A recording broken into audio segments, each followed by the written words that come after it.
Welcome everyone to the rectory here for Billy and Derek Keehan. I thought we would do something on Ash Wednesday that we don't normally do. We would create some fire. See if you can light it but putting towards the other one because the props aren't working very well. Hey, can you help to light Emma's? Yeah, you just touch the fires at your end of your... Isn't that great? One fire lights the other. There's a second sermon free. Wonderful. Wonderful. Why are we lighting sparklers? Well, because I am thinking of our God as a consuming fire, as the writer to the Hebrews says. It was only after Jesus had seen John the Baptist and he then went into the wilderness. It was only after being baptized in the cool waters of the Jordan that he went into the crucible of the desert. And of course we think of how Moses met God in the desert in a bush that was burning but not consumed, and where God revealed his name. Now John the Baptist baptized with water, but he said, one powerful and I will come. He will baptize you with the Holy Spirit and with fire. His winnowing fork is in his hands to clear the threshing floor and to gather the wheat into his barn, but he will burn the chaff with unquenchable fire. So fire is a purifier, a refiner, a cleanser, a powerful image of divine holiness. Now the desert fathers withdrew to the world to find God in the 3rd century. They knew God to be a consuming fire. Abba Macarius said, just as wood burns in the fire, in the same way man purifies his soul in the fear of God, and the fear of God burns up his body. Amos and Cleta taught that those advancing towards God are like those who wish to light a fire. At first they are choked by smoke, but as our God is a consuming fire, we must kindle the divine fire in ourselves through tears and hard work. She also said that as wax melts when near the fire, so the soul is destroyed by praise and loses all the results of its labour. The wilderness is a place of temptation. Abba Zanxius was once visited by the devil, but he cast the devil out, and the devil screamed, "You are burning me! You are burning me!" But by the grace of Christ left the saint.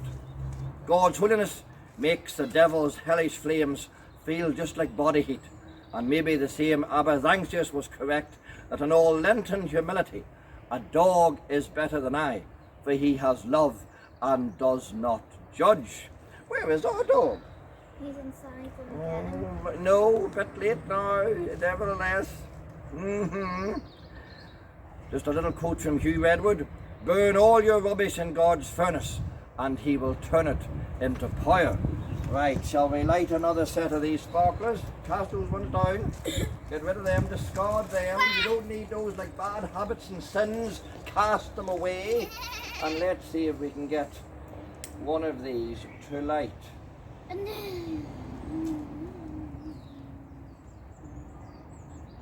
Oh, this one is always the first.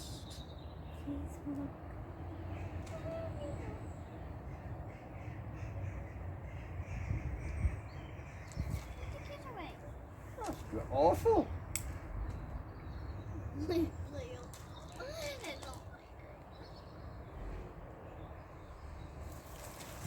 Right.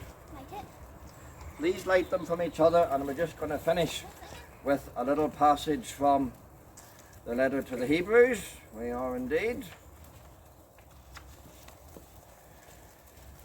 You've come to Mount Zion, the city where the living God resides. The invisible Jerusalem is populated by throngs of festive angels and Christian citizens. It is the city where God is judge, where judgments that make us just. You've come to Jesus, who presents us with a new covenant, a fresh charter from God. He is the mediator of this covenant. So don't turn a deaf ear to these gracious words.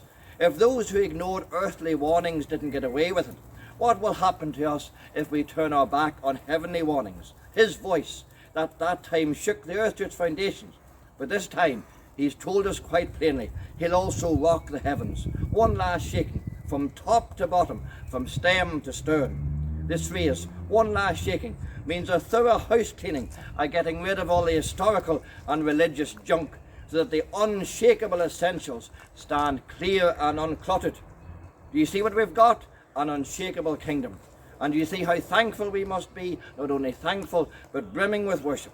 deeply reverent before God. For God is not an indifferent bystander. He's actively cleaning house, torching all it needs to burn, and he won't quit until it's all cleansed. God himself is fire. And that is the message of Ash Wednesday and of Lent. Bye-bye. Bye. We'll see you soon.